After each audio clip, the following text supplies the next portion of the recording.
ధారీదేవి. ఈ అమ్మవారు శ్రీనగర్ అనే ప్లేస్లో అలకనంద నది మధ్యలో వెలసి ఉన్నటువంటి అమ్మవారు. చార్ధామ్ యాత్రకి వెళ్లే వారందరినీ సంరక్షించి చార్ధామ్ యాత్ర పరిరక్షరాలుగా, క్షేత్రపాలకురాలుగా ఉన్నటువంటి అమ్మవారి దర్శనం చేయబోతున్నాం. పదండి.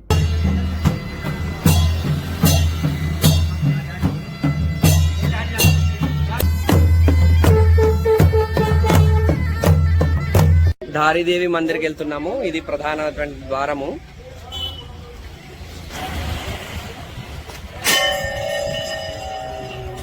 జై ధారీ మాత.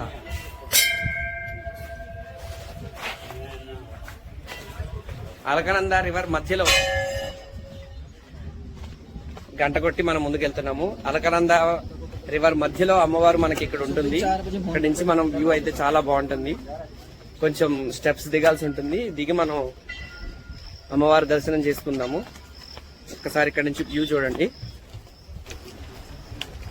అసలు చాలా పర్ఫెక్ట్ గా చాలా బాగుంది అసలు. అయితే దేవాలయానికి వెళ్లే దారిలో చిన్న పూజా సామాగ్రి షాప్స్ అయితే ఉంటాయి. మీకు కావలసిన పూజా సామాగ్రి తీసుకుని అమ్మవారి దర్శనానికి అయితే వెళ్ళొచ్చండి. అక్కడే పాదరక్షలు అవి కూడా పెట్టుకోవచ్చు. జై ధారీమా.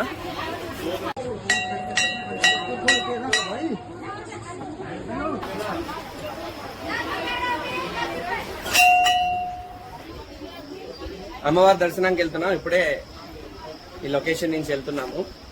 చూడండి ఒకసారి. అలకనలో ఇదంతా నది, మధ్యలో ఒక బ్రిడ్జ్ ఉంటుంది, చిన్న బ్రిడ్జ్ టైప్ లో. ఈ బ్రిడ్జ్ మీద నడుచుకుంటూ వెళ్తే అమ్మవారి గుడి ఆ ముందు ఉంటుంది. ఇదంతా కూడా మనం నడుచుకుంటూ ఒక జస్ట్ ఎంత దూరం ఉంది, కొంచెం దూరం. అక్కడ చెప్పులు అవి పెట్టేసి పూజా సామాగ్రి అన్న తీసుకొని అమ్మవారి దర్శనానికి వెళ్ళాలి. మనం ఇలా దేవాలయానికి వెళ్తూ ఉంటే ఇక్కడ మనకి 2 రూట్లు వస్తాయి.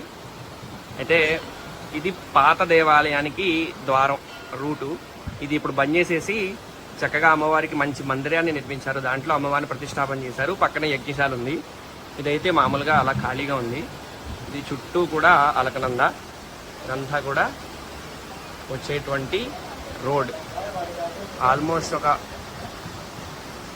1/2 కిలోమీటర్ ఉండకపోవచ్చు, కానీ ఒక 100 మీటర్లు అయితే మనం నడుచుకుంటూ ఇలాగా దేవాలయం దగ్గరికి వెళ్ళాలి. దేవాలయం యొక్క ఇక్కడి నుంచి 2 భాగాలుగా వెళ్తుంది. ఇందాక మనం అటు నుంచి ఇలా స్ట్రైట్గా వచ్చినప్పుడు ఇలా వెళ్ళాము. అయితే ఇది పాత గుడి. ఈ కొత్త గుడి నిర్మాణం జరగకముందు ఇందులో ఉంచారు అమ్మవారిని.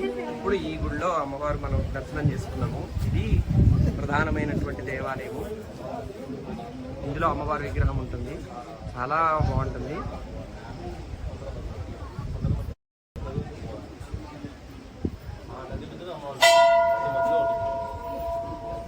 పక్కనే అలకనంద నది. ఇవన్నీ కూడా మనం చూస్తున్నాం కదా, గంటలు, ఈ కంకణాల కింద కట్టారు కదా బట్టలు. ఇవన్నీ కూడా అమ్మవారి దర్శనానికి వచ్చి మొక్కుకుని ఆ పని జరిగిన తర్వాత మళ్ళా అమ్మవారి దర్శనం చేసుకుని ఈ మొక్కులన్నీ కూడా తీర్చుకుంటూ ఉంటారు.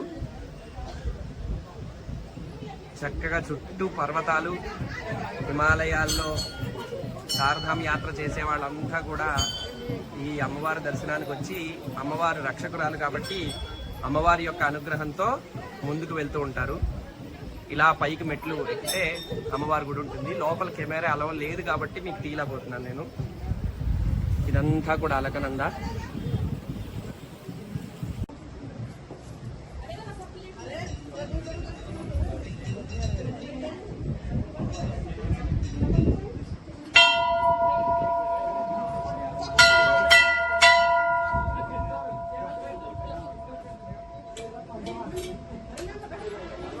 ధారీదేవి యొక్క దేవాలయంలో ఉన్నాము. అమ్మవారి దర్శనం అయిందైతే లోపల ఫొటోస్ తీయట్లేదు కాబట్టి అమ్మవారి దర్శనం చేసుకున్నాము.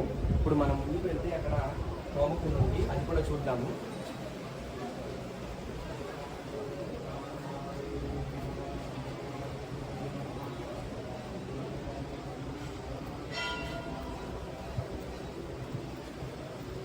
ఇదే హోమకుండం.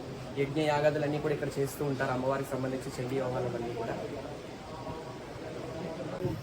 అమ్మవారి దర్శనం అయిన తర్వాత వీడియో చాలా బాగుంది. లొకేషన్ చక్కగా పూజారి గారు బొట్టు పెట్టారు. ఇక్కడ అమ్మవారి ఫోటోని మీకు డిస్ప్లే మీద వేస్తాను, గమనించండి. ఇక్కడ నుంచి మళ్ళీ మనం సీదా పైకి వెళ్ళాలి. చూసారా ఒక్కసారి మెట్లు, ఆ కొండ అంతా పైకి ఎక్కిన తర్వాత ఉంటుంది.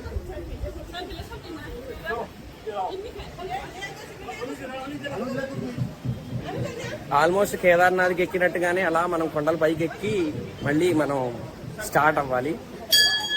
అమ్మవారి అనుగ్రహం మళ్ళీ కావాలని కోరుకుందాం. 2013లో ఇక్కడ డ్యామ్ నిర్మించడం కోసము ఈ శ్రీనగర్ దగ్గరలో డ్యామ్ కట్టడం కోసం అమ్మవారి పరిసర ప్రాంతాలు, అమ్మవారి టెంపుల్ అప్పట్లో అలకనంద నది మధ్యలో కొండ మధ్యలో అయితే ఉండేదిట. అయితే ఈ డ్యామ్ నిర్మించడం కోసం నీళ్ళని ఎక్కువ స్టోరేజ్ చేయాలి కాబట్టి అక్కడ ఉండేటువంటి డ్యామ్ కి ఒక 10 కిలోమీటర్లు అటు ఇటు కూడా మొత్తం రాళ్లు అవన్నీ కూడా తీస్తూ అమ్మవారి గుడిని కూడా కదిలించడం అయితే జరిగింది. అమ్మవారి గుడి మీద ఉన్నటువంటి రాళ్లు, అమ్మవారి యొక్క విగ్రహాన్ని కూడా తీసుకొచ్చి ఈ పక్కనైతే పెట్టడం జరిగిందిట. వెంటనే ఎప్పుడైతే అమ్మవారిని ఆ విధంగా కదిలించారో అమ్మవారు చాలా కోపోద్రిక్తుడైంది.